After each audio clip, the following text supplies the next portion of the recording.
you have your Bibles tonight, I'd like you to take them and turn to Hebrews chapter 11. Hebrews chapter 11.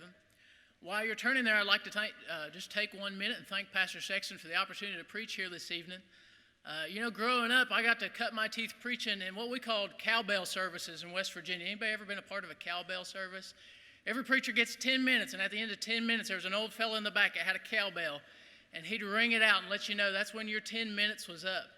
And I'm very thankful to be here this evening, and we're very thankful to the church just for the last 4 years, loving on encouraging our family, and we've just loved every minute of it. So if you find your place in Hebrews chapter 11, and we'll begin in verse 24.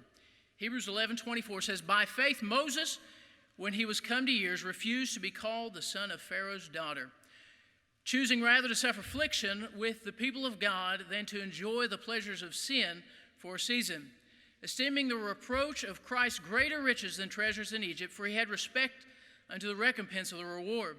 By faith he forsook Egypt, not fearing the wrath of the king, for he endured as seeing him who is invisible. Through faith he kept the Passover and the sprinkling of blood, lest he that destroyed the firstborn should touch them. By faith they passed through the Red Sea, as by dry land, which the Egyptians, essaying to do, were drowned." This evening I'd like to just take just a few minutes and just tell you about faith. And really specifically this evening, what faith is not. We've got a good idea of a lot of times of what faith is, but I want this evening to look and just point out what is faith not. The first thing, faith is not always logical. If we think about Moses in the story, he was in a great position. He had great potential to have any kind of political influence he could in Egypt. But he said, "I would rather identify with the people of God than any opportunity this world has to offer."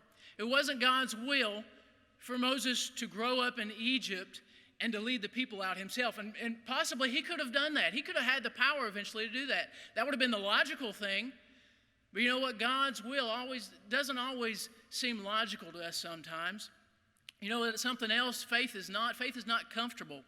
We see here he refused to be called the son of Pharaoh's daughter. I don't know somebody that would refuse in their right mind to have the lifestyle that he did and to choose affliction over that, other than somebody saying, "I've got something greater to live for than what this world has to offer."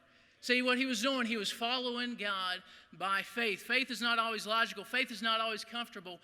But if we get to the end here, faith is not negotiable. He would come and he was leading the people of Israel.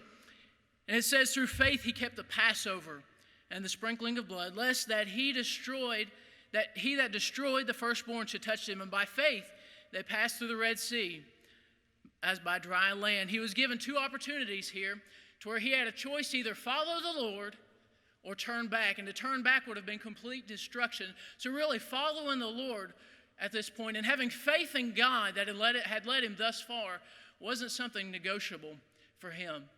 You know, in my own life, I was thinking about this passage and thinking about when Tanya and I and the boys were praying about the Lord's will for our lives. And we just had to come to the point where we realized that faith wasn't always logical. We had a great place in West Virginia. Let me tell you, I had a little bit of acreage there. I had a driveway that was a half-mile long, surrounded by woods. It was private. We moved into somebody's basement when we moved in here. Faith is not always logical. Faith isn't always comfortable. But we had to come to the place in our lives where we said, you know what, if we want a life that God's going to bless, a life that God's going to use, we just had to come to the point where we said, you know what, faith isn't negotiable. What is faith? And we know, if you've been here any time, you've heard preached from this pulpit many times, what is faith? In chapter 2, verse 12, it's simply looking unto Jesus. And the Lord might have something ahead of you. He might have something right now. He's stirring your heart. He's wanting you to pursue.